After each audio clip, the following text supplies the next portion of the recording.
Hello everyone, welcome back to the Wealth Sarthi and I am PC. In today's video, we are going to discuss about Rossari Biotech Limited. So as always, for those of you who you are following me for quite some time, you know that my method of working is that we look at the business, we look at fundamentals and we look at the technicals. And by combining all three of them, we identify the trading opportunity. So what is the opportunity I foresee in this particular company, Rossari Biotech? That is what we are going to discuss in this video.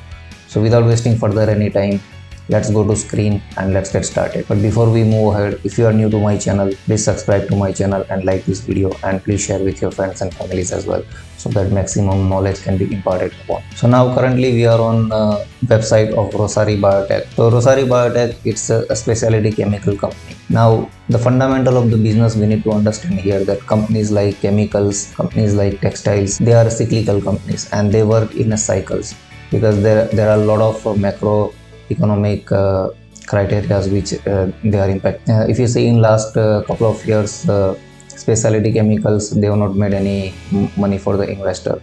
But if you look at the little bit back in the history, like 2019 and 2020, and especially from 2020 to 2020, a lot of specialty companies have given a multi-fold return. So now let us first see what is this company into Rossari Biotech. So if we look at their history, it was founded in 2003 as a partnership firm, and then later it converted into company in 2009. So it has a decent proven track record, and if you look at their business segment, they are into the home and personal care, performance chemicals, they are into textile specialty chemicals, they are into animal health nutrition, and then other associates like BRPL, Unique, Top and Trans, Tri-Star Intermediates. Now here this particular part we need to pay attention to it. Now if you see in home personal care and performance chemicals, they into soaps and detergents, day-to-day use products, inks, paints and coatings. Paints are slowly gradually coming back, might face little bit of more pressure, because again once power of Russia-Ukraine had gone down, but then again we have another issue to worry about,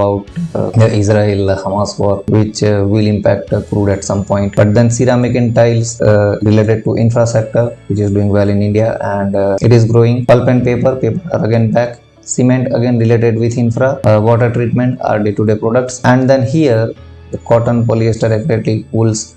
So they have the chemical products which are used in textile manufacturing and processing industry. Now again, textiles are also cyclical companies, but if you see all the textile companies in last 1 quarter or 2 quarter or so, whether it is a technically or fundamentally, they are started giving the returns. So somehow this is also interconnected with the textiles, that because if the textile industries are growing, then definitely they need more specialty chemicals to process their goods, and therefore these kind of companies are also get benefited out of that.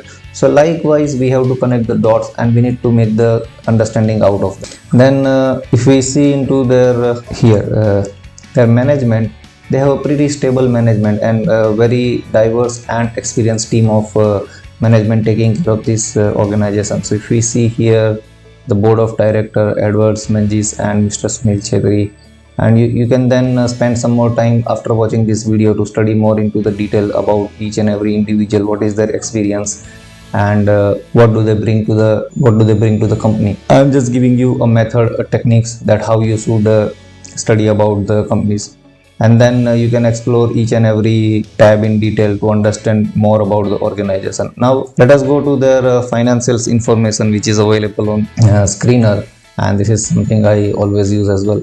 So company is currently trading at market cap of 4,539 crore with a PE of 38.8, which is fairly decent for specialty chemicals, and ROCE of 18.4, which is also a decent in this category, and then good profit margin of previous 12 months of 108 crores. So if you see overall, there isn't any major red flag in terms of their financials. And then if we see the latest quarterly results, so if you see here, the results were just announced. So this is how I was personally tracking this for quite some time, and I was waiting for the latest quarterly results to come out, and the results have not disappointed at all. So if you see, since the informations we have available since September 2020, this is the highest ever quarterly result, and in terms of the net profit as well, it is highest ever quarterly net profit, and in terms of the operating profit as well, it is highest ever quarterly operating profit. So they have the highest ever sale, OPM and net profit. And generally what happens when we see the net profit, I personally also like to see the tax percentage as well, because company can defer to the tax payment and then they show for 1 or 2 quarter odd high number in the net profit, and then they pay the tax later on. But in this case also they are consistently paying their tax as well. So there isn't any red flag here either. Now what is most interesting part I want to see here, that when we come to their balance sheet, and then if you see here in March 2021, when company had made top in technical chart pattern, at that time the fixed asset was 181 crore, but currently now the fixed asset is 600. So again, if you have seen my couple of previous videos, I particularly pay more emphasis into this part, that when the stocks price have come down from the top quite significantly, like 50, 60 and percentage and more, and then when company starts producing good quarterly results after they have corrected quite significantly, whether there has been increase in fixed assets or not, whether there has been increase in capacity expansion or not, and that is something we need to pay attention to it. Because if the fixed assets are increasing, if the capacities are increasing, then definitely in future sales growth is definitely going to come in, and then that will somehow have an impact on the stock's price. So this is how connecting the dots, basically nothing else.